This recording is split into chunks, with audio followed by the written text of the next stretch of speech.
What's up, guys? Casey Willax here. I just want to start off by saying yesterday marked week 2 of my daily vlogging, and holy crap, I did not expect it to be so gnarly. I've been averaging 4 to 6 hours of sleep every night. Shout out Ben Gravy, you are a machine. I don't know how you get it done. But yesterday I just wanted to relax and not do an edit, heal my body once again, and get some good rest. So we were hanging out in San Antonio with my buddy Mike. We weren't doing much. We were doing a little skateboarding around his apartments, hanging around with the dogs. We went in the jacuzzi, just getting my brain back, trying to get the energy built back up to keep these vlogs going. But I did want to put out an edit for you, so I made a recording of an event that happened to me a couple weeks ago where I got my computers stolen from me. I thought it would be a great time now to really show you guys an explanation of what got me into the vlogging and where a lot of my motivation came from to really get this thing started. So other than Ben Gravy being the ultimate legend and being monumentally inspired by his videos, the following audio is basically my 100% reason that I got into this vlogging. A very profound event happened to me, and enjoy listening to it, and leave a comment below and tell me what you think. Thanks for following along on the journey. Couldn't be more stoked. See vlogs. Love you guys. Well, me and Jamal were in Mexico. Jamal slipped his phone through my window because it doesn't have a screen on it, and then he closed the window with his hands. And a bunch of guys saw him do that. So when we went down to surf, they walked over and they slid my window open, and they reached in, grabbed his phone, grabbed my backpack filled with my brand new, not brand new, but really nice newer computer, and my hard drive with all the KOG tour footage from all that, dude. My Costa Rica trip, Nicaragua, everything. A bag full of like electronics with like a Soma Pulse, the EMP wave machine I had. Stole everything. Fuckers don't even know. God damn. So I wanted to make an edit from like 3 days later. We filmed a whole day. We wanted to put an edit out from that day, the following day, and I didn't have a computer, so I went to the Mac store and I bought a new MacBook. But you can return a MacBook in a week or in 2 weeks if you don't like it. So the plan was just give me a MacBook. I'm going home, I'm making this edit, and I'm going to return it in a week and go online and actually order the correct MacBook that I wanted. So I buy the MacBook, go home, make the edit, and put it out. Everything's good. This computer's just kind of in a box being moved around. I buy the van, and I have the van and the truck parked on the street, and I'm moving the stuff from the truck to the van, and it's late at night. And there's a couple cars parked in between the van and the truck. So I'm walking to the truck, grabbing some stuff, walking over to the van, putting it in the van, building my bed in the van, walking back. So when I'm building the stuff in the van, the truck's open with all my belongings in it, and I'm not even thinking that there's a brand new MacBook over there. Right. A girl walks by while I'm in the van, like setting up my area, and I'm like, oh fuck, the truck is up there. So I ran over to the truck, all my stuff's outside. I was like, put it all back in. Didn't even think about the computer though, because it's just not in my head. I don't need the computer for anything. That in itself is a weird ass situation to have that. So then a day goes by and I haven't even thought about the computer. Another day goes by, I'm hanging out with my mom, and I start to realize that I haven't seen that computer in a while. And I searched the truck. It's not in the truck anywhere. There's nothing in the truck. I searched the van. I don't have much stuff. It's not in the van. It's nowhere at the house. I never brought it out of the vehicle. I'm tripping now. I'm literally like, where's this computer at? I have not a clue where it could be. My mom tells me, it's midnight. We're at the house. She's like, you have a joint in your truck on Hamilton, remember? Like, she's like, can I just take that back to the hotel with me before the Uber comes? I was like, cool. So I'm skating over to the truck to go and get it.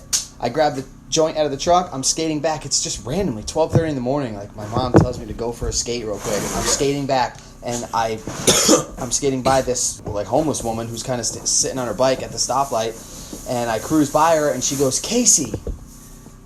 And I turn back, and she goes, Casey Willax. I like hop off my board, I skate back over. I'm like, what's up? How do you know my name? And she's, my boyfriend has your computer.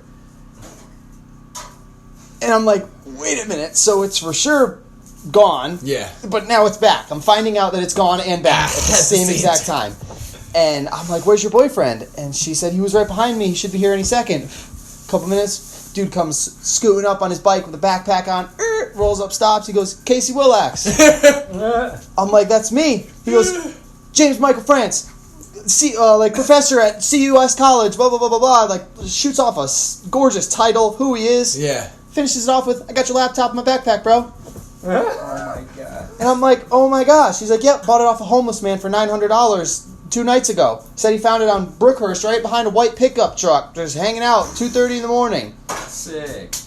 So I don't know if someone took it and then made that story up, or if I really did leave it there and I put all my stuff and just left it on the side of the truck. Yeah. The guy's like, yeah, dude was nice. He seemed genuine. Didn't seem like he had any reason to lie to me about that. Yeah. He's like, to be honest, it was still in the bag. The guy just went to bend over and he just wanted a bag to put stuff in, and he grabbed it and it was a brand new MacBook. Yeah. And he went walking off like, what the hell's going on right now? Yeah. What would anyone do? He's like, so I've been looking for you, bro. He's like, I felt the energy. He's like, as soon as I found this thing, he's like, first of all, as soon as I opened it up, I saw it was the same profile picture that you have on your Instagram. He's like, I knew it was you immediately. He's like, I knew right away. I got to get this laptop back to this guy. He needs this. I know, right? I remember. I'm like, Just sold every single one of those tees except one. I'm like, All for $20 a pop. Hell yeah. I'm like, dude, Cool, $120 out of nowhere. I'm like, dude, you're insane. And he's like, yeah. He's like, go ahead, grab it out of my bag right now. And I was like, well, honestly, dude, I don't have $900. He's like, I didn't assume you would. He's like, I really just sold the guy 2 ounces of white for it. He's like, it was an even trade. He's like, I knew I had to get this computer back to you, bro. Yeah. He's like, go ahead, grab it out. And I'm just, all right. And I come over to this, and I just slip out like my brand new laptop.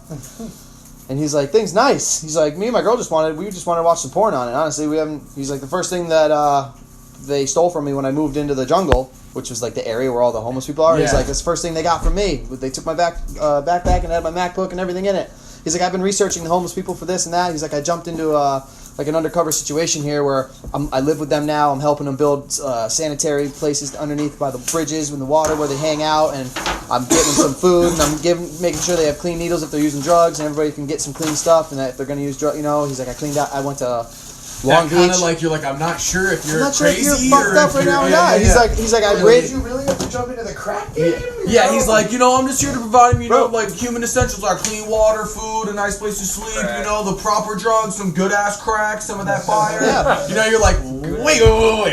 Clean crack. Yeah. He said he rid the Long Beach homeless problem of pedophiles, that he went undercover in Long Beach and he found all of the pedophiles that were in the homeless groups and rid them all and got them all in jail or whatever, help, and did everything, and now he's working on here. He's like, you can come across the street. I got the big TP. I've set myself up proper. He's like, it's not a game over there. He's like, I'm not like living like the homeless are. He's like, I'm actually doing quite well. I got a TP. I'm like, you're what is going on right now? And he's like, so I have the charger and I got the bag and everything else comes with it. All it's right over at my spot. He's like, I can meet you in 10 minutes back at the liquor store. I was like, that's perfect, dude.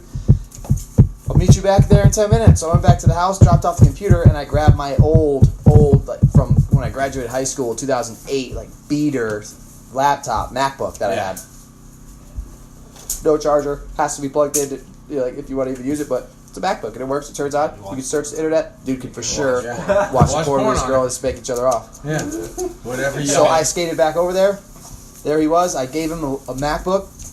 He was unbelievably grateful. Like, couldn't believe it. He was like almost in tears, like telling me again. One of those things though, if he's over here, like the energy of this kid that I'm seeing lost this lapbook is so positive that I'm gonna find him, and then and then gives it to you. You're like, I've got to keep that going. Yeah. So Nick, 2 of my friends, Nick, came with me, and they were both standing there because they didn't believe this scenario, and then I was gonna go back. Like, I gotta come with you to make sure nothing happens. So, and they're both have been drinking, so they're standing there and they're just questioning the dude, quite like hitting him hard. Like every time that he has an answer, or they'll. Yeah, like I saw him on Instagram and I knew him. I had seen the videos. I had just dropped that edit that we wanted to make with the computer, and he brings it up. He's like, of course, I saw the edit where you guys are surfing through the rocks. He's like, the Rocky novelties. He's like, that was unbelievable. He's like, he's like, the way that your cinematography, man. He's like, you got an eye for it in those edits. He's like, you're incorporating yourself with the people. Like, you need to keep that going, man. That's a passion you have. I can sense it. I can see it in the edits. You needed this computer to get back to work. And I'm standing there bewildered, and Nick's like, but what are you getting out of it, bro? Yeah. And he's just right off the rip, he's like, karma dharma, man. He's like, studying for this, that, and that. It comes around, goes around. He's like, I knew when I opened the computer up that I needed to give this back. He's like, you've done some good stuff in your life, man, and this computer is coming back to you. This is being handed to you right now for a good reason, and you're going to do good with it. And he's like, but I just don't understand what you what are you getting out of it? Like, the kid was drunk. And he would fire right back at him. And he would just hit him with good, positive energy about why it's not his computer. And he needed to give it back. He's like, I even had the disc that you could plug in or whatever so you can access through any, you could bypass iCloud and all the codes and whatnot. He's like, I wasn't going to do that. He's like, this is yours, man. He's like, he asked the two kids, he's like, so do you guys understand now everything, blah, blah, blah? And they're like, yeah, I guess so. He's like, all right, do you mind if I just have a word with Casey real quick alone? And this was the weekend of Nagel's 5-year anniversary passing. The next day we were going to Nagel Point. It was his 5 year of his passing. This dude is, look at me, clear in the eye. Already told us that he smokes crack, that he had to full-blown go in on this mission, and there's no way he could pull the hours that they do unless he went under. So he's I feel like you have to get in there to get in with them. Yeah, right? What, are you going to be like, listen, I'm not going to smoke the crack. I'm just going to hang out, observe you guys. Yeah, exactly. Just smoke a little crack. Oh, yeah. Maybe I'll smoke a little crack. So they leave, and this dude looks me right in the eyes. So proper. Like, looked like he was like out of this world, and just starts breaking down where I'm at, what holds me back, what I'm afraid of, what I can get through, like my positives, my pros, my cons, and this, and just like brings it in, gives a high five, and he's like, we were supposed to meet, brother. Like, this was profound. He's like, I hope you use this inspirational. Like, you're helping people. You're positive. This and that. And then I brought him in more, gave him a hug, and I was like, dude, you're legendary. I don't even have words right now. This is supposed to be. Thank you so much, blah. And he's smiling, all fucking grinny. Yeah. Basket with my computer in the front of it that he's going to fucking beat off with this girl, and he's biking away, and he's going off right around the corner of the shadows, and he turns back and he's like, hey Casey, then you drop another fucking headache, would you? Oh my god. Dips off around the corner. Is that guy even real? Is he even real? There are no coincidences. Did I just imagine that? It was Real life acid trip. Dude, that's a real story. I'm kind of glad you told it instead of us listening to It it. was unheard of. Dude, that's crazy. What was the dude's name? He called himself Angel. He was legit a figment of your imagination. Oh my god.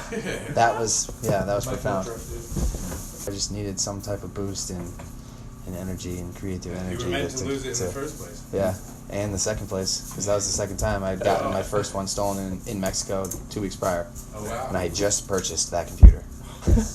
Yeah. Absolute life changing. I was like, well, it would only happen to Cito. I need to see them. So grateful, man.